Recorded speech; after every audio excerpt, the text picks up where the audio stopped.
sur la suprématie et l'ordre du Seigneur de la mission. C'est ce qu'il nous faut revisiter ce matin ensemble. Je vais le faire sur la base de Matthieu chapitre 28, versets 18 à 20. Et à partir du verset 16. Les 11 disciples allèrent en Galilée, sur la montagne que Jésus leur avait désignée. Quand ils le virent, ils se prosternèrent devant lui. Mais quelques-uns eurent des doutes. Jésus, s'étant approché, leur parla ainsi. « Tout pouvoir m'a été donné dans le ciel et sur la terre. Allez, faites de toutes les nations des disciples, les baptisant au nom du Père, du Fils et du Saint-Esprit, et enseignez-leur à observer tout ce que je vous ai prescrit. Et voici, je suis avec vous tous les jours jusqu'à la fin du monde. » Que le Seigneur bénisse sa bonne parole pour notre commune édification. Mes frères et sœurs, cette pandémie ayant bouleversé nos vies, nos pratiques, nos églises, notre monde, il convient de nous arrêter pour nous mettre à l'écoute de notre Maître et Sauveur Jésus-Christ et nous demander quel est son ordre de mission pour ce monde qui ne sera plus le même après Covid-19. Bien des choses ont changé dans notre mode de vie, dans notre environnement, dans nos pratiques, dans l'économie, dans les relations humaines, dans les voyages et déplacements, dans les priorités des gouvernements, etc., etc. Dans ce monde bouleversé, nous avons un vieux message qui reste le même, parce qu'il est la vérité qui ne vieillit jamais. Il est l'évangile éternel de Dieu. Au milieu des bouleversements de la terre, au milieu des montagnes qui chancellent au cœur des mers, des flots de la mer qui mugissent écume, se soulèvent jusqu'à faire trembler les montagnes, une voix se lève pour dire « Arrêtez et sachez que je suis Dieu. Je domine sur les nations, je domine sur la terre. » C'est aussi cette voix qui s'est fait entendre en Jésus-Christ sur cette montagne en Galilée, juste avant que le ressuscité retourne auprès de son Père. Et je viens de faire lecture de ce texte en Matthieu 28, versets 18 à 20. Sur la base de ce texte bien connu, il importe de considérer l'impériale, je dis bien l'impériale affirmation du Seigneur ressuscité concernant sa personne et la mission confiée aux siens. Nous verrons d'abord les prérogatives du Seigneur Jésus-Christ et ensuite son ordre royal, communément appelé la Grande Commission. Aux 11 disciples réunis sur une montagne en Galilée, Jésus ressuscité leur apparaît une dernière fois. Avant de leur confier la mission, il leur a parlé des prérogatives uniques qui sont les siens, comme le vainqueur, qui a totalement satisfait les exigences de la sainte justice du Dieu saint à la place du pécheur. Écoutez Jésus leur dire, « Tout pouvoir m'a été donné dans le ciel et sur la terre. » Nous soulignons donc, premièrement, le pouvoir et l'autorité du Seigneur de la mission. Le pouvoir et l'autorité du Seigneur de la mission. Tout pouvoir m'a été donné dans le ciel et sur la terre. Notez d'abord la forme passive de l'affirmation. Tout pouvoir m'a été donné. M'a été donné sous-entend que Jésus l'a reçu de quelqu'un, qui dans le contexte est sans nul doute le Père, qui a été l'artisan du plan de salut que Jésus était venu accomplir. En affirmant que tout pouvoir lui a été donné, il est évident que celui qui parle n'est pas un pauvre homme à la merci des aléas et des circonstances de la vie, à la merci de la nature et des êtres spirituels invisibles. Il est le Seigneur, le Maître souverain, dont il est question en Philippiens chapitre 2. L'apôtre Paul dit de lui qu'après s'être humilié lui-même, se rendant obéissant jusqu'à la mort, même jusqu'à la mort de la croix, il dit, c'est pourquoi Dieu, le Père, l'a ressuscité des morts et lui a donné le nom qui est au-dessus de tout nom, afin qu'au nom de Jésus, tout genou fléchisse dans le ciel, sur la terre et sous la terre, et que toute langue confesse que Jésus-Christ est Seigneur à la gloire de Dieu le Père. C'est ce qu'a écrit l'apôtre Paul dans la lettre aux Philippiens. À la suite de ses disciples immédiats, Jésus-Christ nous appelle à répandre parmi toutes les nations, donc parmi toutes les ethnies, ici et ailleurs, que Jésus-Christ est Seigneur, qu'il est le seul Sauveur, qu'il n'y a de salut qu'en lui et en lui seul, qu'il est la somme de Dieu. Toute la plénitude de la divinité est en lui. Il est celui qui est suprême dans la révélation de Dieu, qui est suprême dans la création, sur la création, qui est suprême dans la rédemption. Il est suprême dans l'Église et il est suprême dans le monde. Celui qui nous envoie à tout pouvoir.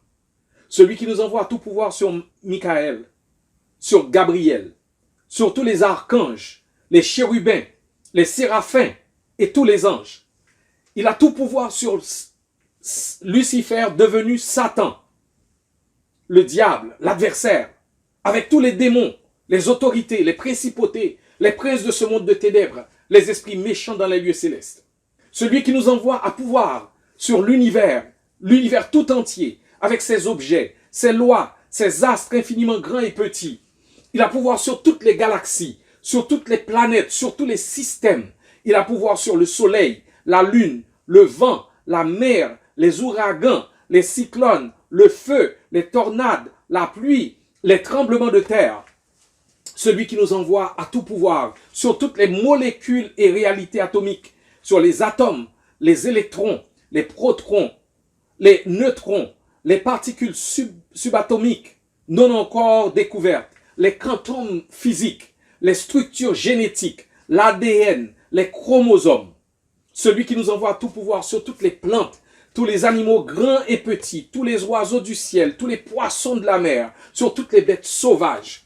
Celui qui nous envoie à tout pouvoir sur les bactéries, les virus, les coronavirus, Covid-19, il a pouvoir sur ça, les parasites, les germes.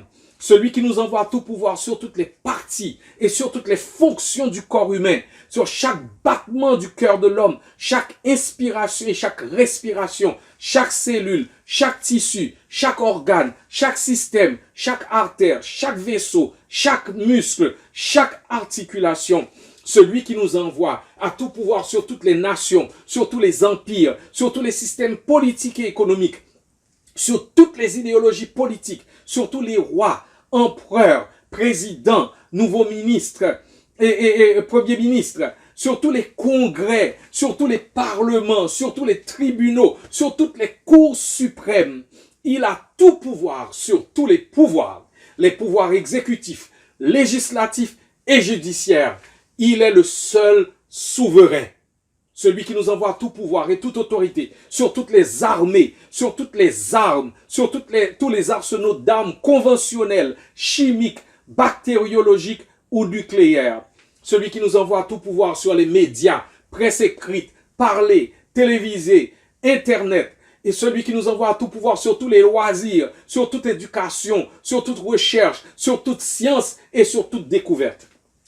Celui qui nous envoie tout pouvoir et toute autorité sur tous les hommes et toutes les femmes, toutes les familles, tous les voisinages, sur chaque être humain qui a vécu, qui vit présentement ou qui vivra dans l'avenir. Celui qui nous envoie tout pouvoir sur le voisinage dans lequel il a placé l'église d'Ottawa, l'église d'Orléans, l'église de Gatineau, sur les gens qu'il place sur notre route, sur l'époque dans laquelle il nous appelle à vivre, sur la mission particulière à laquelle il nous appelle. Rien ne relève du hasard pour lui. Rien n'échappe à son pouvoir. Et c'est lui qui a dit, tout pouvoir m'a été donné dans le ciel et sur la terre. Cela nous amène à parler de son pouvoir et de son autorité, mais aussi de son appel, de son ordre. C'est le deuxième point, l'ordre du Seigneur de la mission. Verset 19. Allez, faites de toutes les nations des disciples. les baptisant au nom du Père, du Fils et du Saint-Esprit, et leur enseignant à observer tout ce que je vous ai prescrit. Ce Jésus qui est suprême en toutes choses et sur tous les êtres, est le même Seigneur glorieux, assis sur le trône très élevé, qu'Ésaïe vit dans le temple, en Ésaïe chapitre 6. L'apôtre Jean dit ceci de lui en Jean 12, verset 41, et je cite l'apôtre Jean, « Malgré tous les miracles que Jésus avait faits en leur présence, ils, la grande majorité des Juifs de son temps, ne croyaient pas en lui, afin que s'accomplisse la parole qu'Ésaïe, le prophète, a prononcée. Ésaïe dit ces choses de lui, donc il était en train de parler de Jésus, Ésaïe dit ces choses de lui, de Jésus, lorsqu'il vit sa gloire et qu'il parla de lui. » Fin de citation.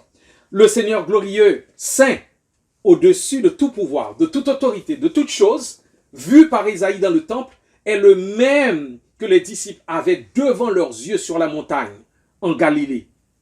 Et dans les deux cas, ce Seigneur qui a tout pouvoir et toute autorité appelle des hommes et des femmes qu'il a rachetés de collaborer avec lui dans ce qu'il est en train de faire dans ce monde. Ésaïe entendit la voix du Seigneur disant, « Qui enverrai-je? Qui marchera pour nous ?» Le Seigneur ressuscité dit clairement et formellement à ses disciples, « Allez !»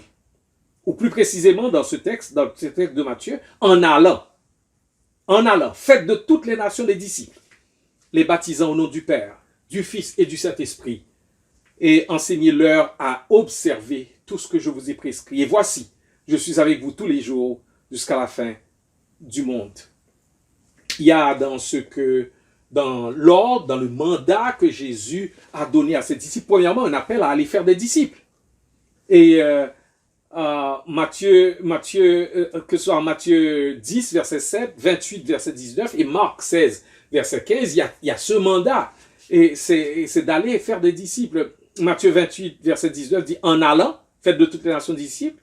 Marc 16, verset 15 dit, allez par tout le monde et prêchez la bonne nouvelle à toute la création. Le Seigneur glorieux qui est suprême, prééminent sur tout et tous, est dans le business de sauver des hommes et des femmes ici et ailleurs.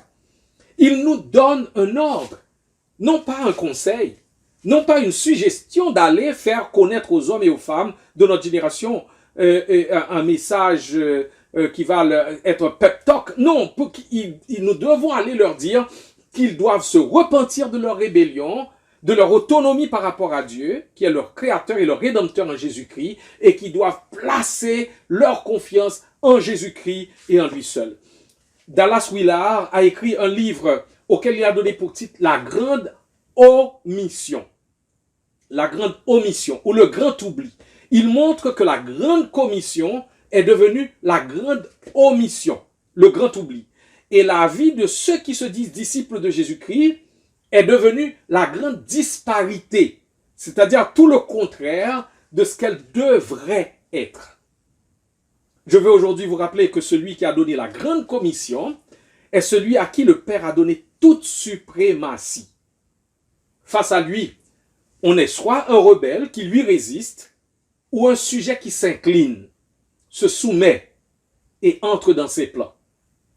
Il y a donc dans ce que Jésus a dit à ses disciples et à nous un ordre à faire des disciples.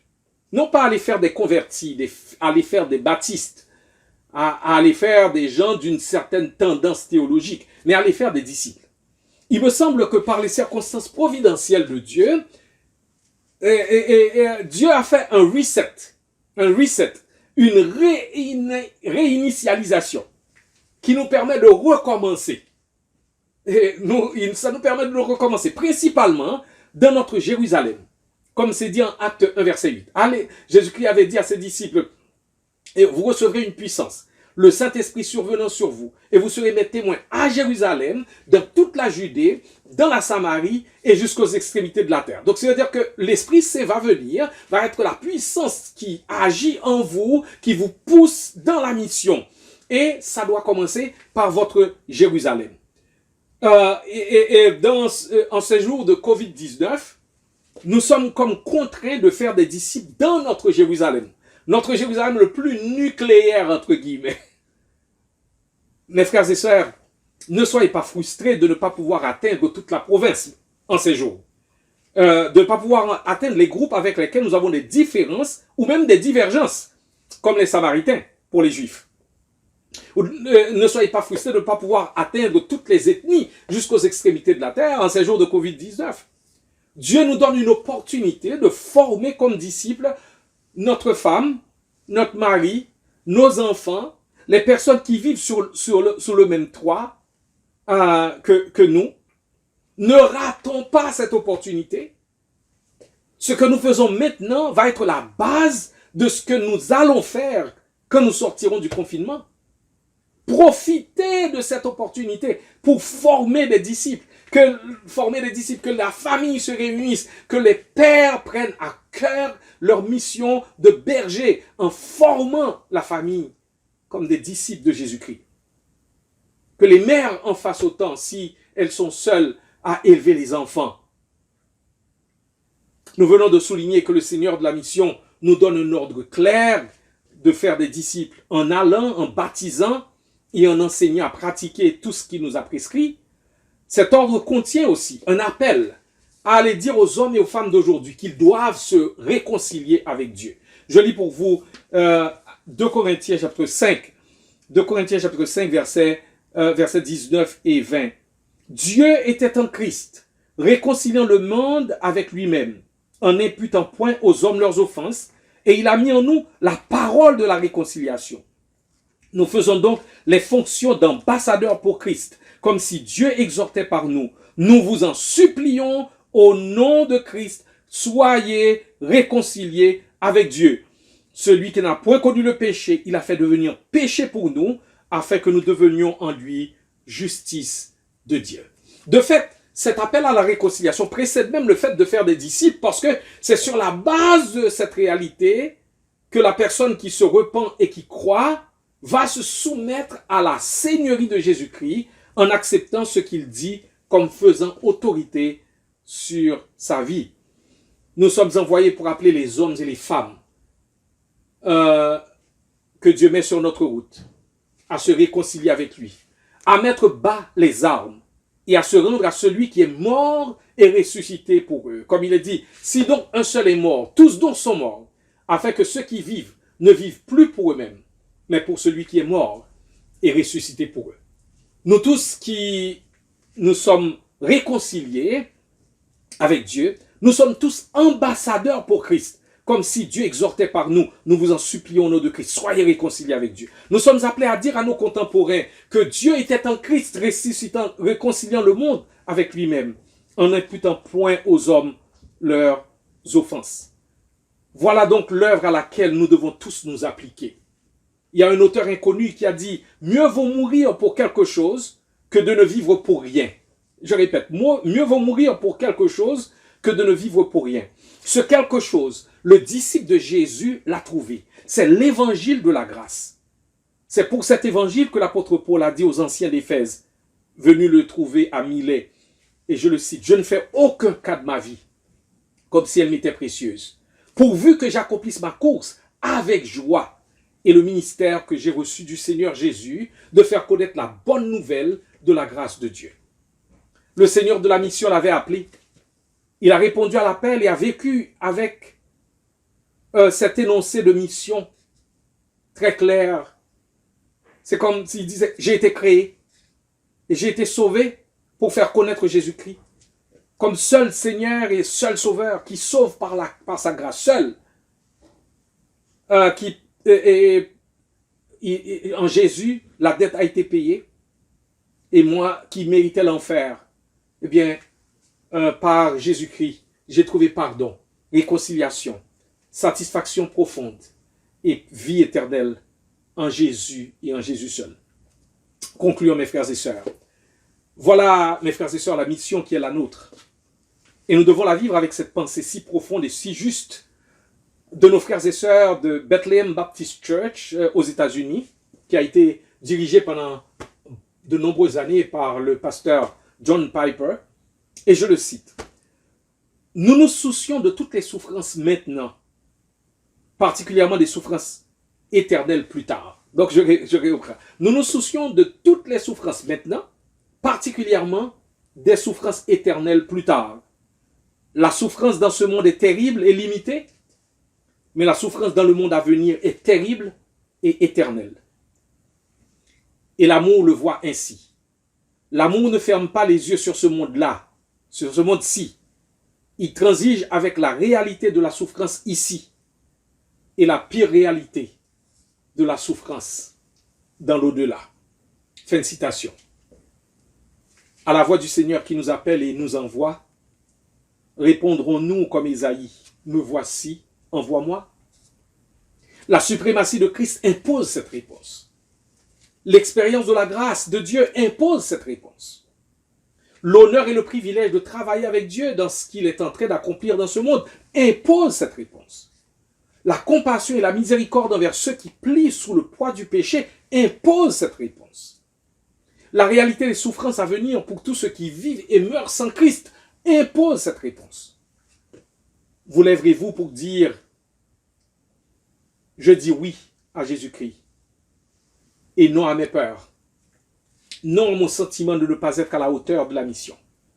Non au sentiment que cette mission est pour les autres et non pour moi-même. » Gloire au Seigneur pour les 15 missionnaires qui, il y a 21 ans, avaient dit « Me voici, envoie-moi ». Gloire au Seigneur pour les 54 missionnaires qui, il y a 7 ans, incluant l'année de préparation, avaient dit « Me voici, envoie-moi ». Gloire aux nombreux missionnaires qui, au cours de la dernière décennie, ont dit « Me voici, envoie-moi ». Il y en a qui ont porté témoignage ici dans la région, mais il y en a d'autres qui sont allés en Haïti, en République dominicaine, au Cameroun, aux États-Unis, qui ont fait la mission dans la province de l'Ontario comme partout au Québec. Gloire au Seigneur pour tous ceux et celles qui vont en réponse à cette prédication, signer une feuille blanche et la remettre au Seigneur en disant « Je suis ton esclave, je suis à ta disposition, envoie-moi où tu veux, seulement viens avec moi. Mets sur moi tout fardeau que tu veux, seulement soutiens-moi. Coupe tout lien, sauf celui qui me retient à toi. Que Dieu nous soit en aide. » Prions. Père Céleste, merci de nous avoir fait entendre une fois de plus ta voix qui appelle à la mission, qui appelle des hommes et des femmes à sortir de leur torpeur, à sortir de cette mentalité selfistique, du me, myself and I, de la recherche du bien-être et de l'épanouissement personnel, pour se centrer sur Jésus-Christ et ce qu'il est en train de faire dans ce monde. Que ta parole œuvre en nous pour nous amener à être des disciples qui entrent dans la mission de Jésus et qui, en laissant son esprit œuvrer en eux, partent pour faire cette mission et commencent déjà dans la Jérusalem où tu nous places. Père, ne permets point que nous gaspillons cette opportunité pendant que tu es en train de nous parler. Convainc nos cœurs. Et qu'une fois sortis de ce confinement, nous puissions être des missionnaires qui répandent l'évangile partout où ils passeront. Aide-nous à profiter des opportunités que nous offrent les réseaux sociaux, le téléphone, et pour répandre ta bonne parole. Et que en ces jours où il y a tant de gens anxieux, inquiets, angoissés, que nous leur faisons savoir, que nous puissions leur faire savoir que il y a quelqu'un qui s'intéresse à eux et qui leur dit, venez à moi vous tous qui êtes fatigués et chargés et je vous donnerai du repos. Papa, aide-nous. Bénis notre mission cette semaine, qu'elle soit fructueuse pour la gloire de ton Saint-Nom. Ô Père, soulève de nouveaux missionnaires pour bien représenter Jésus-Christ dans la région de la capitale nationale, ailleurs, et continue de faire de nos églises des églises missionnaires qui ne se replient pas sur elles-mêmes, mais des églises qui sortent de leurs 4 murs et qui se répandent dans la région où elles sont situées et qui portent l'évangile partout ailleurs. Suscite des missionnaires pour aller partout, pour aller au Salvador, au Nicaragua, et pour aller en République du Congo, pour aller au Madagascar, et pour aller au Kenya, et pour aller au Cameroun, et pour aller partout d'où viennent nos frères et sœurs, et particulièrement pour le faire dans la francophonie canadienne, dans la francophonie ontarienne et dans la francophonie dans le Québec et au Nouveau-Brunswick. Nous te prions ainsi, au nom et pour l'amour de Jésus, notre glorieux Seigneur et Sauveur. Amen. Mes frères et sœurs, recevez la bénédiction du Seigneur. Allez, au nom de Jésus, proclamer la bonne nouvelle du salut par grâce en lui et en lui seul. Faites tout le bien possible, à toute personne possible, en tout lieu possible, par tous les moyens possibles. Faites tout le bien possible, au nom et pour la gloire de Jésus-Christ. Que le Seigneur bénisse votre mission et qu'il la rende fructueuse pour sa seule gloire. Allez dans la paix du Seigneur.